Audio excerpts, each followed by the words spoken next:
కావాలని వాళ్ళను శ్రమలలోకి నెట్టాడు. ఇంకో పెద్ద మాట రాసింది అక్కడ, బలవంతం చేసినానంట. బలవంతం చేసి మనలను శ్రమల్లో నెడతాడు. కొన్నిసార్లు చాలా మంది ఏమనుకుంటారంటే, శ్రమల్లో నెట్టిన ఆయన ఏం చేస్తున్నాడు, నేను ఇన్ని బాధలు పడతా ఉంటే దేవుడు ఏం చేస్తా ఉన్నాడు, నిద్రపోతున్నాడా? శిష్యులను శ్రమల్లో నెట్టి యేసుక్రీస్తు, అమ్మా వినండి, అర్థమవుతుందా? మీరు శ్రమల గుండా వెళ్తా ఉంటే ఈ వాక్యం మీకు తేనె కంటే మధురం. శ్రమల గుండా వెళ్ళని వాళ్ళకు ఈ వాక్యం అర్థం కాదు, ఈ వాక్యం తీపిగా అనిపించదు. జాగ్రత్తగానండి. చూడండి, శ్రమల్లోకి నెట్టిన ప్రభు నిద్రపోయాడండి. చూడండి ఏముందో మార్క్స్ వార్త ఏముంది, వాళ్ళు బలవంతం చేసి పంపించిన తర్వాత ఆయన ఏం చేస్తా ఉన్నారు?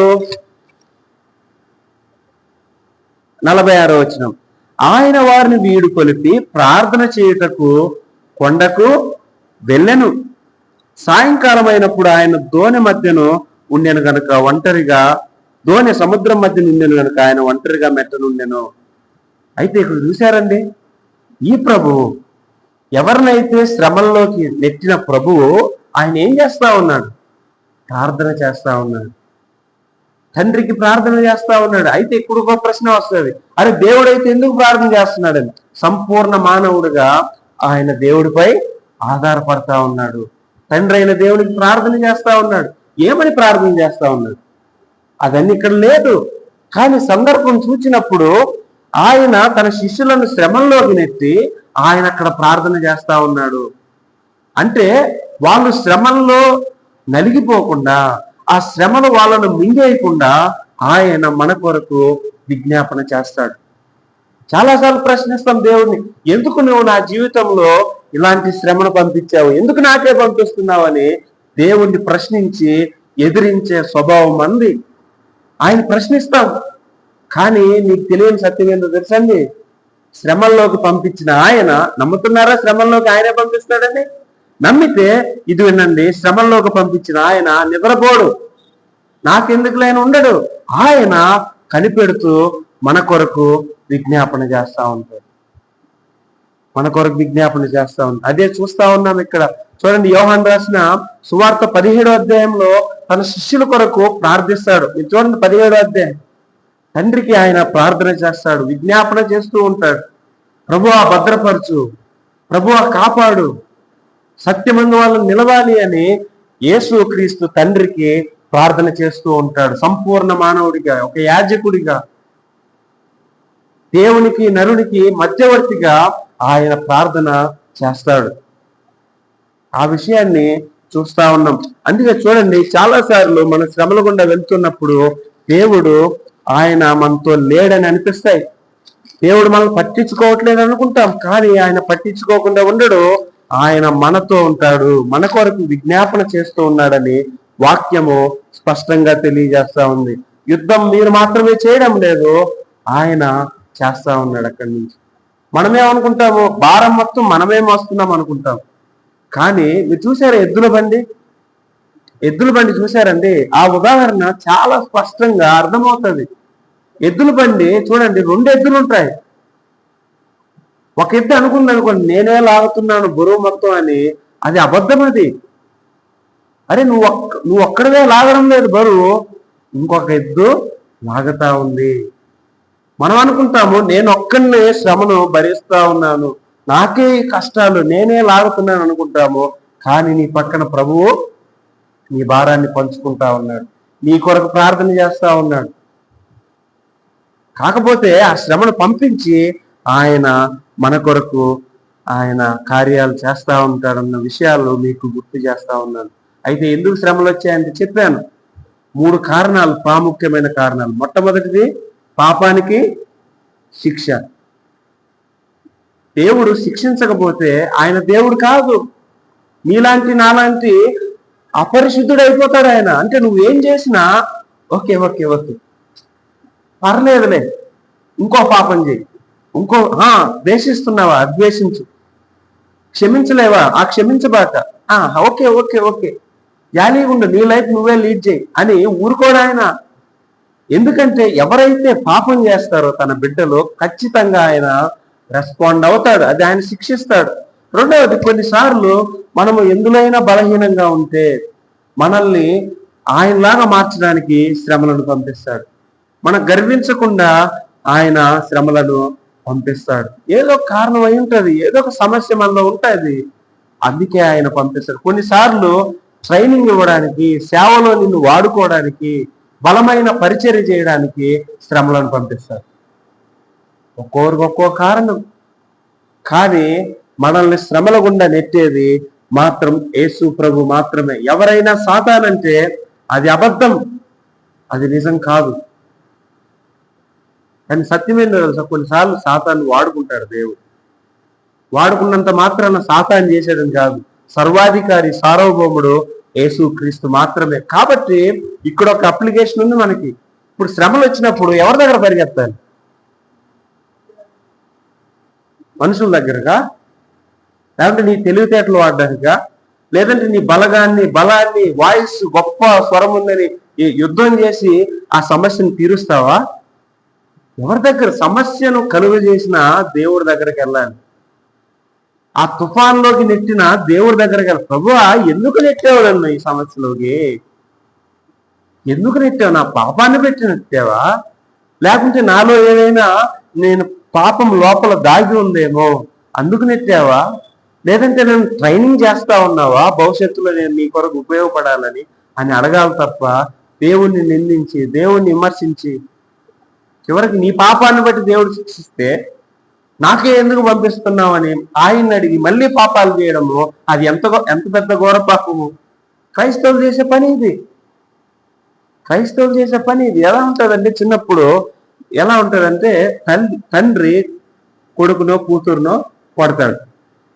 ఎందుకు కొడతాడంటే తను ఏదో తప్పు పని చేసింది కాబట్టి, తప్పు పని చేశాడు కాబట్టి, చేయరాని పని చేసినప్పుడు కొడతాడు. నన్నెందుకు కొట్టావని మళ్ళీ ఎదురు తిరగడము, అది ఎంత అమాయకత్వము. కానీ క్రైస్తవులందరూ అదే చేస్తా ఉన్నారు. ఇది మొట్టమొదటి పరిచర్య, శ్రమల్లోకి మనలను నెట్టుట. రెండవ పరిచర్య చూడండి. యేసు క్రీస్తు శ్రమలలో ఆయన ఏం చేస్తాడంటే, రెండవ పరిచర్య, శ్రమలలో తన శిష్యులకు తన శక్తిని కనబరుస్తాడు. యేసు క్రీస్తు తన శిష్యులను శ్రమల్లోకి నెడతాడు, పంపిస్తాడు. రెండవది, శ్రమలలో తన శక్తిని కనబరుస్తాడు. మన శ్రమల గుండా వెళ్ళకపోతే దేవుని శక్తి మనకు అర్థం కాదని. అర్థమవుతుందని మీకు? ఎందుకు శ్రమలు పంపిస్తాడంటే, ఆ శ్రమలు వచ్చిన తర్వాత ఆయన ఎవరో, ఆయన శక్తి ఏంటో, ఆయన ఎలాంటి కార్యాలు చేయగలడో అది నిరూపిస్తాడు, మనకు అర్థమయ్యేలా చేస్తాడు. మన హ్యాపీ లైఫ్ ఉందనుకోండి, హల్లెలూయా స్తోత్రం ఉందనుకో, దేవుని శక్తి మనకు అర్థం కాదు. అంత ఈజీ లైఫ్ ఉంటుంది అనమాట. ఎప్పుడైతే శ్రమలు వస్తుందో, ఎప్పుడైతే నిన్ను నువ్వు కాపాడుకోలేని, అందులోంచి బయటికి రాలేని స్థితిలో ఉంటావో, దేవుడు వచ్చి కార్యం చేసిన తర్వాత, ఇది నా ప్రభు, ఈయన నిజంగా శక్తిమంతుడు, నిజంగా ఈయన బలము కలిగిన వాడని మనకు అర్థమవుతుంది. అందుకని ఆయన రెండో పరిచర్య, తన శిష్యులకు తన శక్తిని కనబరుస్తాడు శ్రమల్లో. చూడండి, ఆ విషయాన్ని మార్కు చాలా బాగా రాశారు. మార్కు సువార్త 6వ అధ్యాయము చదువుతున్న చూడండి, 48వ వచనం. అప్పుడు వారికి గాలి ఎదురైనందున దోణి నడిపించుటలో వారు మిక్కిలి కష్టపడుతుండగా ఆయన చూచి, రాత్రి ఇంచుమించు 4వ జామున సముద్రం మీద నడుచుచు వారి యొద్దకు వచ్చి. చూశారండి, వాళ్ళు తుఫాను గుండా వెళ్ళకపోతే శక్తి కలిగిన ప్రభువును వాళ్ళు చూసేవాళ్ళ? వాళ్ళు తుఫాను గుండా వెళ్ళకపోతే వాళ్ళ కోసము ఆ తుఫాను అలలపైన నడుచుకుని వచ్చిన శక్తి కలిగిన ప్రభువు వాళ్ళకి అర్థమయ్యేవాడా? అసలు ఈ స్టోరీ ఉండేదా? ఈ చరిత్ర ఉండేదా?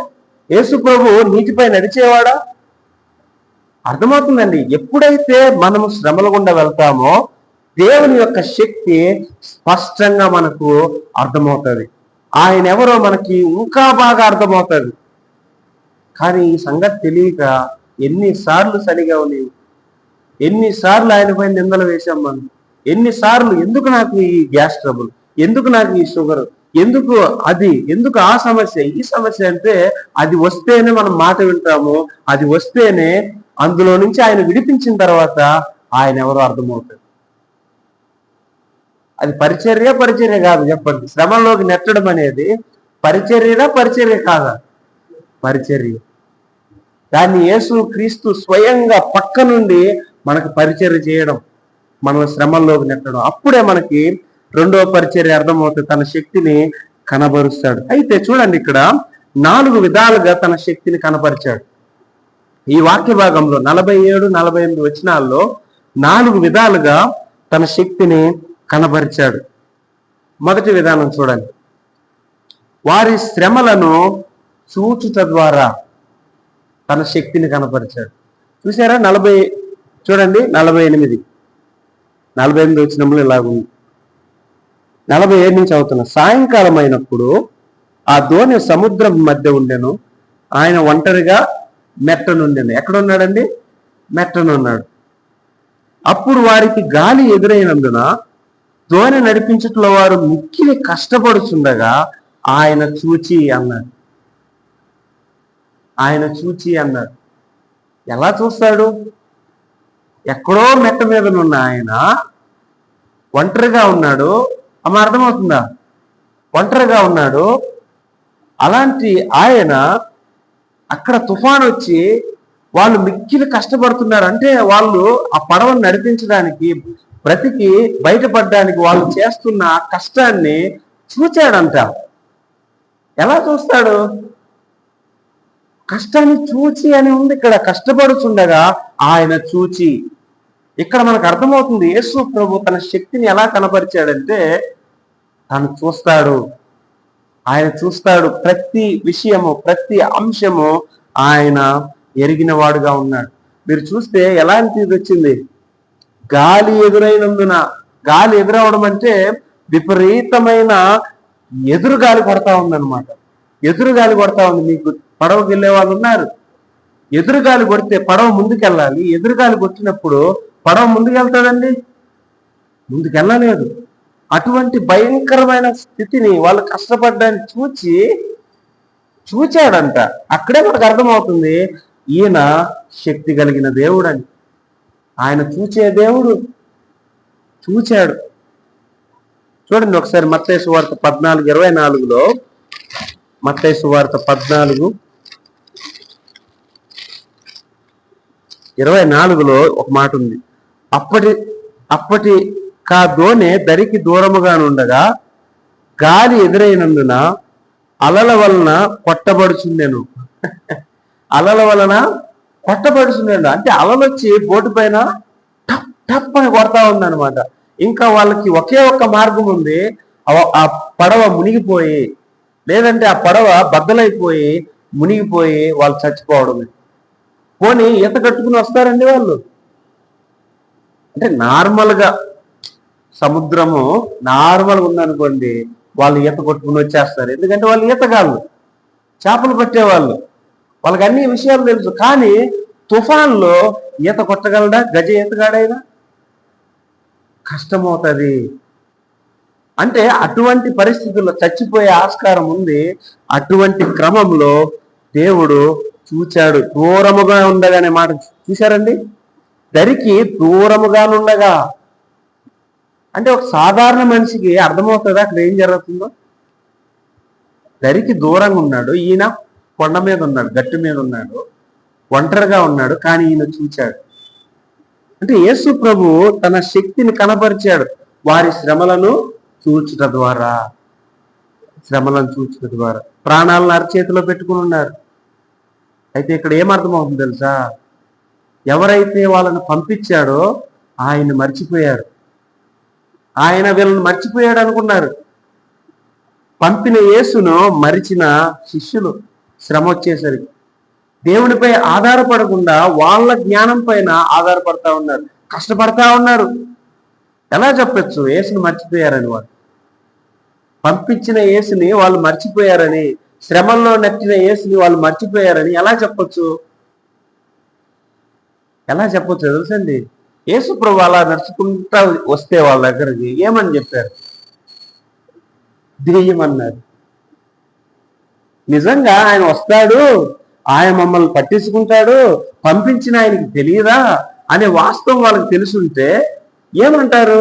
ప్రభు వస్తున్నాడేమో అనాల్సింది పోయి దెయ్యం వస్తుందని. అక్కడ అర్థమవుతుంది శిష్యులు వాళ్ళు ప్రభువుని మర్చిపోయారు.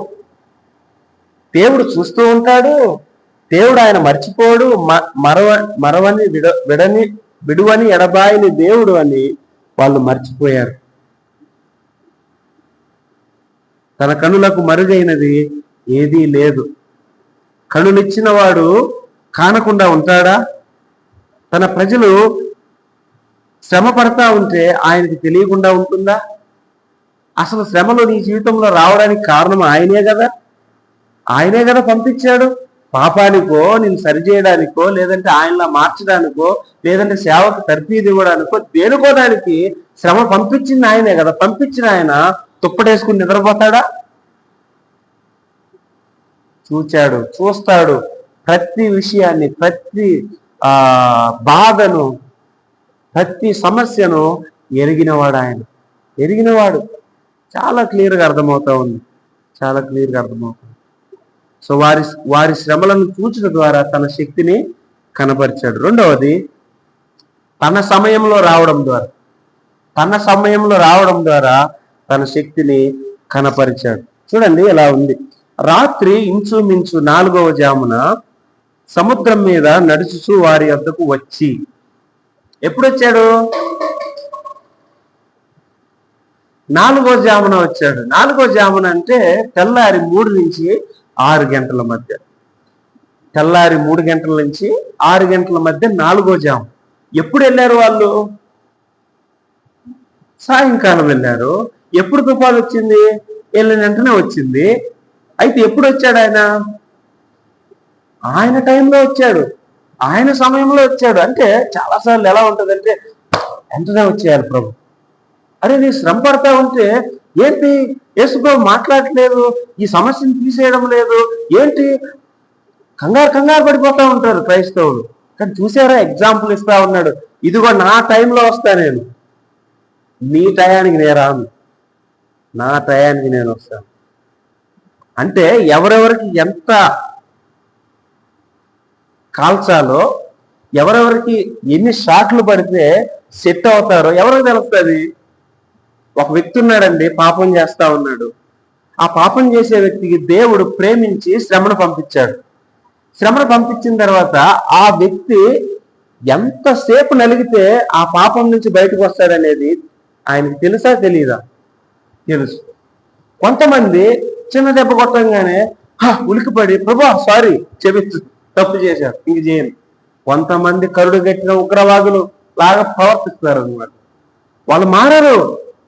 10 సార్లు చెప్పినా మారరు, ఎంత వాళ్ళని కొట్టినా మారరు. ఇంకా అలాంటి వాళ్ళకి ఏం చేస్తాడంటే ఇంకా ఊపిరి ఆడనంత శ్రమల్లోకి నెట్టుతాడు. వెంటనే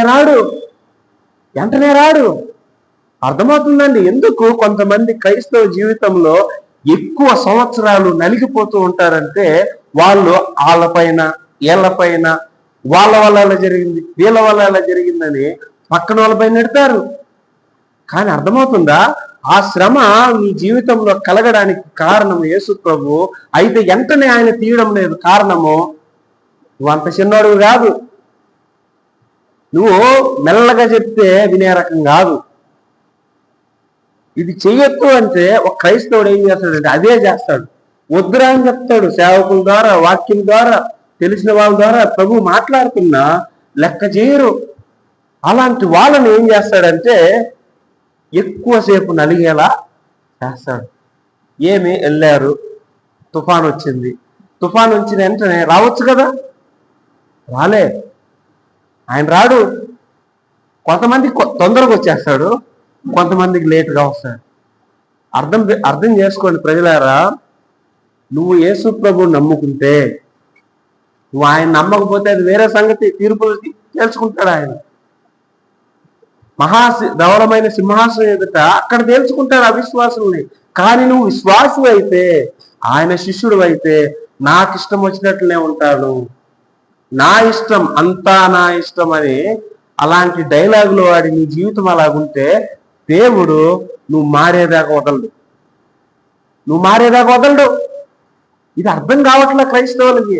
ఎంతసేపటికి నాకే శ్రమలు అంటే ఎందులో నువ్వు ప్రభువుని బాధ పెడతా ఉన్నావు, ఏ విషయంలో నువ్వు ఆయన మాట వినకుండా ఉన్నావో ఆ విషయం తెలుసుకుని పశ్చాత్తాపడితే వెంటనే తీసేస్తాడు. కొంతమందికి తల్లిదండ్రులు పిల్లలు ఉంటారు. ఒక అబ్బాయిని, ఒక బిడ్డని చిన్న కొట్టారనుకోండి, ఆ బిడ్డ మారిపోద్ది. కొంతమంది పిల్లలు అంత ఈజీగా మారరు. వాళ్ళకి పెద్ద షాట్లు పడాల్సిందే. ఒప్పుకుంటారా తల్లిదండ్రులు? ఒప్పుకుంటారండి? అందరు మీ పిల్లలందరినీ ఒకేలా కొడతారండి మీరు? మా అమ్మ ఉంది. మా అమ్మ ఏం చేసింది, నేను కర్రతో కొట్టింది. మా తమ్ముడిని ఆ రేకు పలకతో కొట్టింది.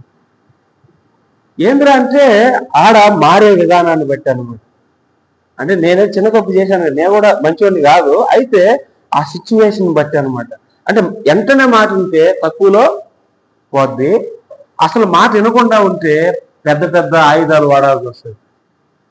దేవుడు కూడా అదే చేస్తాడు. అందుకే అన్నాడు, తండ్రి శిక్షింపని కుమారుడు ఉన్నాడా?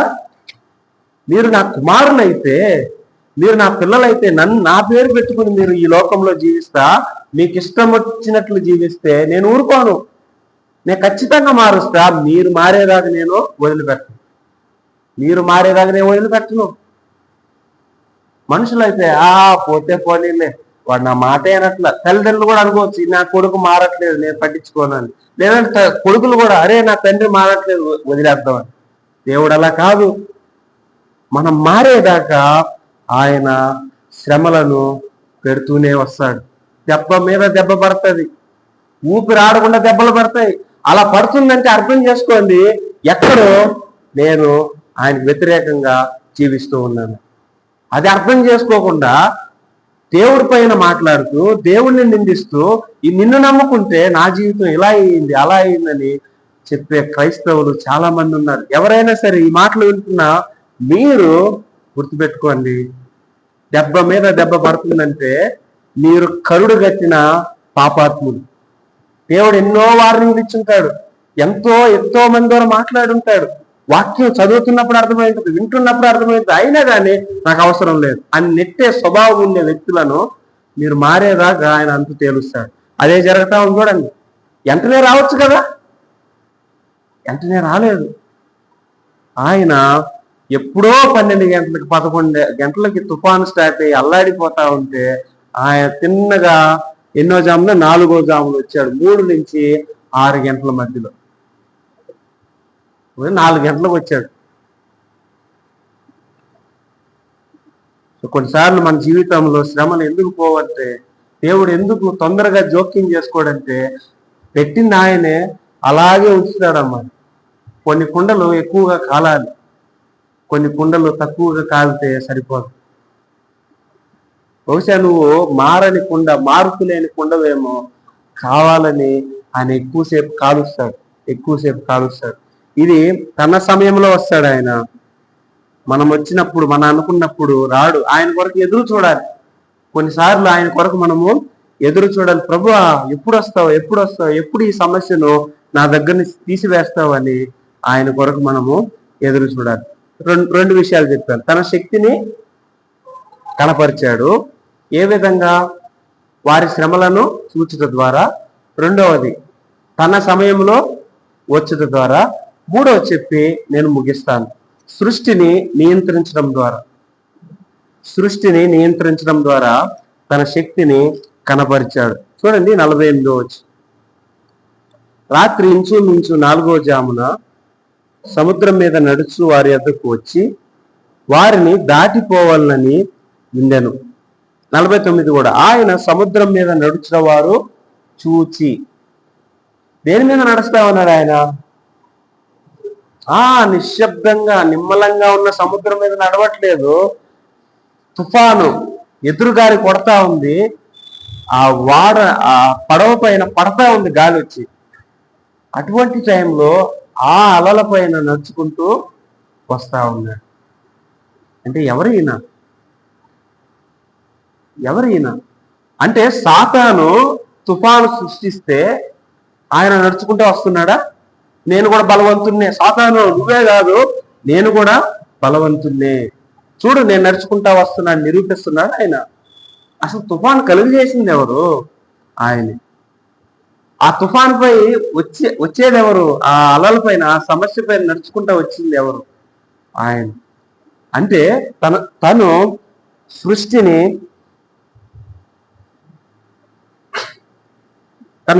నియంత్రించే వ్యక్తిగా, సృష్టికి ప్రభువుగా అక్కడ మనకి అర్థమవుతా ఉన్నాడు. అయితే ఈ విషయాన్ని మనం గమనించాలి. శ్రమ మనకు శ్రమ, ప్రభువు కాదు.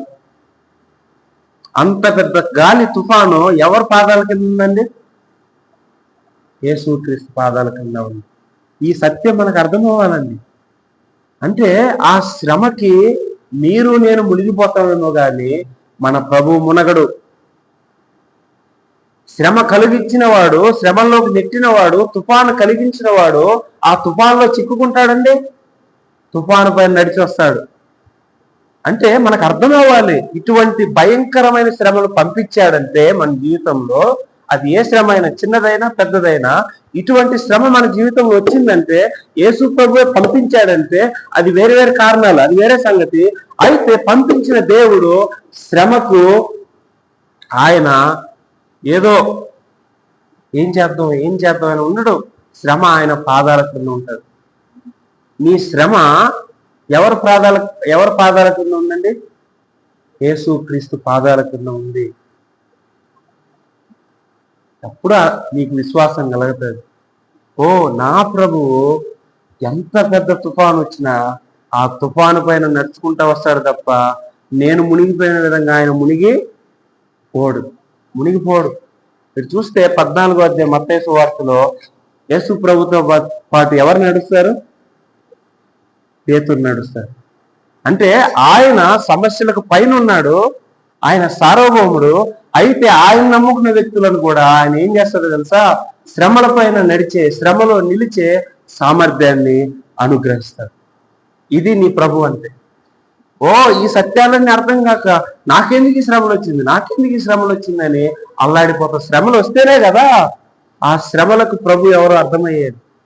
ఆ శ్రమలను ఎలా తీసివేయగలడు అని సత్యాన్ని మనకు అర్థమవుతుంది.